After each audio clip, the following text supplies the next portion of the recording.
Movie के start होते ही हमें दो लड़कियां दिखाई जाती हैं जो कि बेस्ट फ्रेंड्स थी। उनमें एक लड़की का नाम कॉल था जो कि कहानी की मेन कैरेक्टर है। तभी इन दोनों फ्रेंड्स के बीच बहस हो जाती है, इसीलिए वो दोनों एक दूसरे से अलग अलग होकर चली जाती है। कॉल जब थोड़ी दूर आती है तो उसे उसकी फ्रेंड के चिल्लाने की आवाज सुनाई देती है, इसीलिए अपनी फ्रेंड को देखने के लिए वापिस आती है। कॉल देखती है कि कोई अननोन पर्सन उसकी बेस्ट फ्रेंड को बेहोश करके ले जा रहा है। इसके बाद कॉल को भी कोई पकड़ लेता है। जब कॉल को होश आती है तो वो खुद को एक बॉक्स में पाती है। उस बॉक्स में एक रेड कलर की लाइट जल रही थी, साथ ही अल्ट्रासोनिक वेव की आवाज भी सुनाई देती है। उस साउंड की वजह से कॉल काफी डिस्टर्ब हो रही थी क्योंकि वो उस आवाज को बेयर नहीं कर पा रही थी। उस बॉक्स से बाहर निकलने की काफी कोशिश करती है लेकिन नहीं निकल पाती। कॉल काफी चिल्ला रही होती है और बॉक्स को पीट भी रही होती है, लेकिन थोड़ी देर बाद उस बॉक्स का दरवाजा खोल ही लेती है और वो उस बॉक्स से बाहर आ जाती है। देखती है कि उस वक्त वो एक जंगल में है। तभी कॉल को याद आता है कि पिछली रात को तो उसकी फ्रेंड को भी कोई बेहोश करके ले गया था। वो सोचती है कि शायद उसकी फ्रेंड को बेहोश करके यहीं पर ही लाया गया होगा, इसीलिए वो अपनी फ्रेंड को आवाज लगाने लगती है। कॉल को कुछ भी समझ नहीं आ रही थी कि आखिर वो इस जंगल में कैसे आई, उसे यहाँ पर कौन लाया। उस जगह से भागने के लिए और हेल्प के लिए कॉल इधर उधर भागने लगती है। तभी कॉल को अपने जैसी दो और लड़कियां भी मिल जाती हैं। अपने जैसी यानी उन लड़कियों को भी यहाँ पर किडनैप करके ही लाया गया था। वो दोनों लड़कियां भी फ्रेंड्स होती हैं। उनमें एक लड़की का नाम होता है सीना। सीना कॉल से पूछती है कि क्या तुम्हारे पास मोबाइल फोन है। तब कॉल सोचती है कि जिस बॉक्स में उसे बंद करके रखा गया था शायद उसका मोबाइल फोन उसमें हो। जब भी लोग बॉक्स को चेक करती हैं तो वहाँ पर मोबाइल नहीं था। इसका मतलब ये कि जो भी ने किडनैप करके यहाँ पर लाया था उसी ने ही इनका मोबाइल फोन्स भी ले लिए। अचानक से कॉल को अटैक हो जाता है और उसकी आंखों के सामने अंधेरा आ जाता है। देखते ही देखते कॉल बेहोश हो जाती है। जैसे ही कॉल बेहोश होती है वो किसी और के दिमाग से लिंक्ड हो जाती है। इसका मतलब ये कि वो बेहोश होने के बावजूद भी सब कुछ देख पा रही थी जो वहाँ पर चल रहा था। वो देखती है कि कोई आदमी एक्स लेकर घूम रहा है इधर उधर। थोड़ी देर बाद जब कॉल को होश आती है तो वो देखती है कि वहाँ पर सीना तो नहीं है, सिर्फ उसकी फ्रेंड वहाँ पर खड़ी हुई है। कॉल सीना की फ्रेंड से सीना के बारे में पूछती है कि सीना कहाँ पर गई है। सीना की फ्रेंड कहती है कि जब तुम बेहोश हुई थी, जब तुम्हें अटैक हुआ था तब वो यहाँ से चली गई। फिर वो लड़की कॉल से उसके बेहोश होने की रीजन पूछती है कि आखिर वो बेहोश क्यों हुई थी, जिस पर कॉल कहती है कि मुझे एक डिसऑर्डर है जिसकी वजह से मुझे अटैक हो जाता है और मैं बेहोश भी हो जाती हूँ। लेकिन अब यहाँ पर सवाल ये उठता है कि जब कॉल बेहोश थी तो फिर वो रियलिटी कैसे देख रही थी। वो सेम वही चीज देख रही थी जो वो एक्स मैन देख रहा था जिसके हाथ में कुल्हाड़ी थी। फिर ये दोनों लड़कियां उसी तरफ जाने लगती हैं जहाँ पर सीना भी गई थी। थोड़ी दूर जाने के बाद इन्हें सेम वैसा ही बॉक्स मिलता है जिसमें कॉल कैद थी। तभी इन्हें वहाँ पर एक मास्क पहना आदमी नजर आता है। उस आदमी के हाथ में कुल्हाड़ी थी, यानी वो एक्स मैन था। दोनों लड़कियां उस आदमी को देखकर फौरन चुप जाती हैं। ये एक्स मैन वही आदमी था जिसे कॉल ने तब देखा था जब वो बेहोश थी। इसकी नजर से ही कॉल देख पा रही थी असल। लेकिन इस बात के पीछे क्या लॉजिक हो सकती है कि कॉल इस एक्स मैन के व्यू से देख रही थी। मीनवाइल वो एक्स मैन बॉक्स की तरफ ही आ रहा था। तभी कॉल को फिर से अटैक हो जाता है और देखते ही देखते कॉल फिर से बेहोश हो जाती है। कॉल फिर से इस एक्स मैन के दिमाग से कनेक्ट हो जाती है। सीना की फ्रेंड जब कॉल को देखती है कि वो बेहोश हो गई है तो वो वहाँ से भाग जाती है, लेकिन वो एक्स मैन उस लड़की को भागता हुआ देख लेता है और वो उसके पीछे पड़ जाता है। कॉल भी ये सब कुछ देख पा रही थी कि उस लड़की का पीछा किया जा रहा है जो कि एक्स मैन कर रहा है। थोड़ी दूर जाने के बाद एक्स मैन अपनी कुल्हाड़ी उस लड़की की तरफ फेंकता है जिससे वो लड़की बच जाती है और एक्स जाकर ट्री पे लगती है। सीना की फ्रेंड वो कुल्हाड़ी लेती है और एक्स मैन पर अटैक कर देती है, लेकिन एक्स मैन उस लड़की से अपनी एक्स स्नैच कर लेता है। वो उस लड़की को भी पकड़ लेता है और बहुत ब्रूटल तरीके से उसे मार डालता। कॉल को जब होश आती है तो वो सीना की फ्रेंड के पास आती है। वो देखती है कि सीना की फ्रेंड मर चुकी है। ये देखकर कॉल बुरी तरह डर जाती है। कॉल अपनी जान बचाने के लिए वहाँ से भागने लगती है।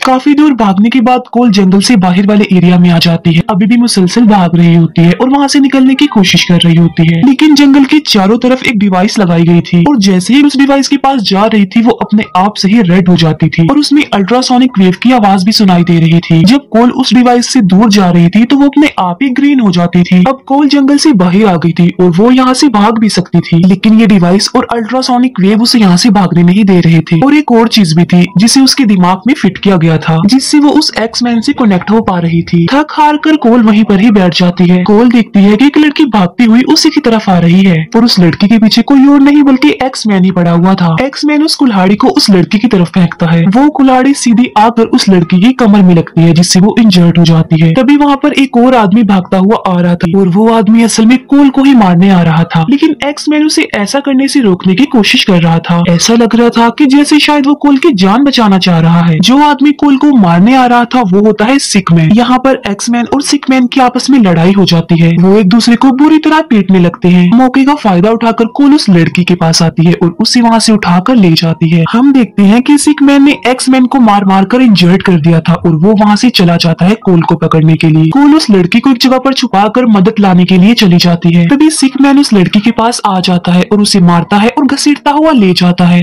वो लड़की सिक मैन को कह रही होती है कि वो उसे छोड़ दे, उसे जान से ना मारे, लेकिन वो सिक मैन उस लड़की के दोनों हाथों को उखाड़ने की कोशिश करता है। तभी कोल के सामने पिग मास्क पहना एक आदमी आ जाता है और ये आदमी होता है पिगमैन। पिगमैन कोल को मारने की कोशिश कर रहा होता है, लेकिन जैसे ही सिक मैन उधर उस लड़की के हाथों को उखाड़ देता है तो सेम उसी टाइम पिगमैन का सर ब्लास्ट हो जाता है और वो मर जाता है। कोल उस पिगमैन का हथियार ले लेती है। वहाँ पर कुछ केबिन थी और कोल एक केबिन में चली जाती है। तभी कोल के पीछे कोई आ जाता है और कोल उसे उसी हथियार से स्टैब कर देती है। वहाँ पर एक लड़की होती है जिसे कोल की तरह और बाकी लड़कियों की तरह यहाँ पर विक्टिम बनाकर किडनैप करके लाया गया था। तभी वहाँ पर सीना आ जाती है और उसके साथ एक और लड़की भी होती है। वो लड़कियां जब अपने एक साथी को मरा हुआ देखती हैं तो डर जाती हैं। कोल उन्हें बताती है कि मैंने इसे जानबूझकर नहीं मारा बल्कि एक्सीडेंटली इसकी मौत हो गई मेरे हाथों। और यहाँ पर फिर से कोल को अटैक हो जाता है। वो फिर से एक्स मैन के दिमाग से कनेक्ट हो जाती है। इस बार जब कोल बेहोश होती है तो वो अपने फ्रेंड को देखती है जिसे कोई छुपा रहा होता है। इसका मतलब ये कि कोई उसकी फ्रेंड की हिफाजत कर रहा है। कोल को जब होश आती है तो वो देखती है कि वो लड़की जो सीना के साथ आई थी वो उसके सामने डरी हुई सहमी हुई बैठी हुई है और सीना फिर से कहीं पर चली गई है। कोल उस लड़की को समझाने की कोशिश करती है कि देखो मैंने उस लड़की को जानबूझ के नहीं मारा। वो लड़की कहती है कि ठीक है मैं तुम्हारी बात मान लेती हूँ और वो अपना नाम बताती है रोज। यहाँ पर कोल और रोज दोनों की फ्रेंडशिप हो जाती है। वो दोनों प्रॉमिस करती हैं कि वो एक दूसरे की हिफाजत करेंगी और एक दूसरे को मुसीबत में छोड़कर नहीं जाएंगी बल्कि एक दूसरे की हेल्प करेंगी। कोल रोज को बताती है कि मेरी एक फ्रेंड भी है जो हमारी तरह विक्टिम है और यही कहीं पर फंसी हुई है, हमें उसे ढूंढना है और उसकी जान बचानी है। कोल सोचती है कि जब वो बेहोश होती है तो वो एक्स मैन के दिमाग से कैसे लिंक्ड हो जाती है। कोल को याद आ जाता है कि जब उसे इन जंगलों में लाया गया था तब उससे पहले वो एक सर्जरी रूम में थी और डॉक्टर ने उस सर्जरी रूम में वहाँ पर उसकी आंखों के साथ कोई छेड़छाड़ की थी। कोल सोचती है कि अगर मेरी आंखों के साथ छेड़छाड़ की गई है तो इसका मतलब ये है यहाँ पर हर विक्टिम के साथ जरूर की गई होगी। इसीलिए कोल उस मरी हुई लड़की की आंख निकालने लगती है और रोज ये सीन देखकर डर जाती है। कोल जब उस लड़की की आंख को बाहर निकाल लेती है तो वो देखती है कि उसने वायर सेटअप की गई है और यहाँ पर कोल सारी स्टोरी समझ जाती है कि कैसे वो उस एक्स मैन के माइंड से कनेक्ट हो रही थी, लेकिन उस आदमी के दिमाग से कनेक्ट सिर्फ कोल हो पा रही थी और कोई नहीं हो पा रहा था और ये कोल के साथ उस डिसऑर्डर की वजह से था।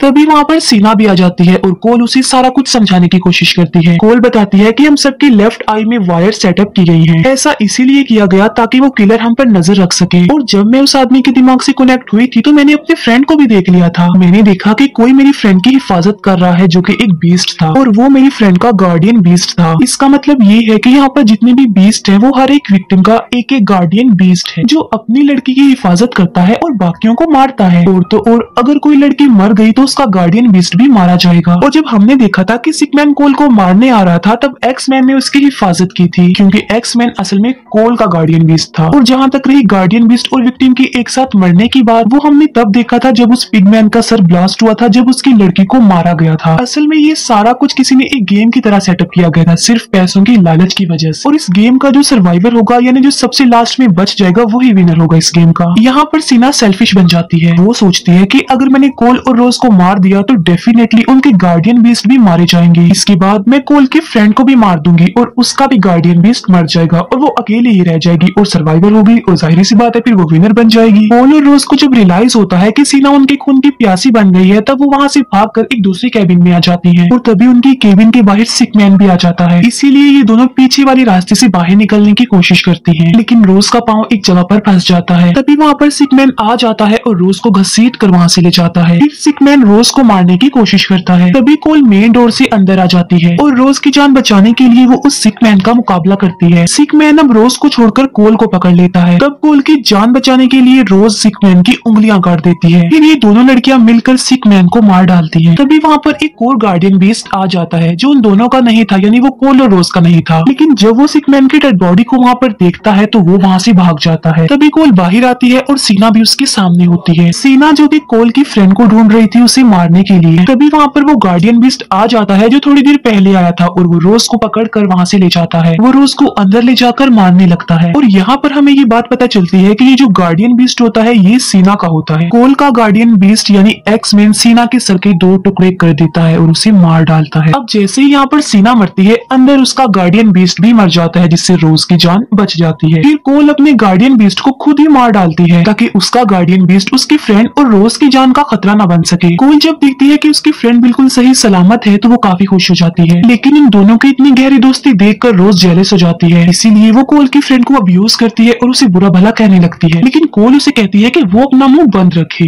वहाँ पर एक टनल भी होती है जिसके जरिए ये भाग सकते थे, लेकिन वो टनल बंद होती है। वो वहाँ पर बुरी तरह फंस चुकी थी और वहाँ से नहीं निकल सकती थी। तभी वहाँ पर एक और गार्डियन बीस्ट आ जाता है और ये गार्डियन बीस्ट होता है कोल की फ्रेंड का। इसीलिए कोल एक्स को उठाती है और उसके सामने आकर खड़ी हो जाती है, लेकिन तभी कोल को फिर से अटैक हो जाता है और वो बेहोश हो जाती है। और वो सोचती है कि अगर मैं कोल की फ्रेंड को मार डालूंगी तो उसका गार्डियन बीस्ट भी मर जाएगा और मैं बच जाऊंगी। इसीलिए वो कोल की फ्रेंड का गला ही काट देती है, जिससे कोल की फ्रेंड मर जाती है और उसका गार्डियन बीस्ट भी उसकी आंखों के सामने ही मर जाता है। कोल को जब होश आती है तो वो अपनी बेस्ट फ्रेंड को मरा हुआ पाती है, जिससे उसे काफी दुख होता है। इसीलिए वो रोज को बुरा भला कहकर वहाँ से भगा देती है। फिर हम देखते हैं कि कोल जंगल से बाहर उन्हीं डिवाइस के पास आ गई है और यहाँ पर कोल अपनी लेफ्ट आई को खुद ही निकाल लेती है। अब जाहिर सी बात है कोल ने यहाँ पर ऐसा इसलिए किया क्योंकि उसे पता था कि मेरी इसी आंख में वायर सेटअप है। आंख के निकलते ही कोल को अब अल्ट्रासोनिक वेव भी सुनाई नहीं दे रही थी, इसीलिए कोल वहाँ से निकल जाती है। अब क्योंकि अकेली रोज ही सर्वाइवर थी तो उसे विनर बना दिया जाता है। दूसरी तरफ हम एक आदमी को देखते हैं जो वो देख रहा होता है जो कि जंगल में हुआ था। तभी वहाँ पर कोल भी आ जाती है जो उस आदमी को बेहोश कर देती है। असल में ये आदमी उस कंपनी का मेंबर था जिसमें लोगों को मारा जा रहा था, यानी उस जंगल में उन लड़कियों को ले जाने में इसका हाथ भी था। कोल उस आदमी से बाकी पार्टनर्स के नाम पूछती है। उस आदमी से नाम उगलवाते ही कोल उसे मार डालती है। इसके बाद कोल बाकी मेंबर्स को मारने का ठानती है और ये मूवी यहीं पर ही खत्म।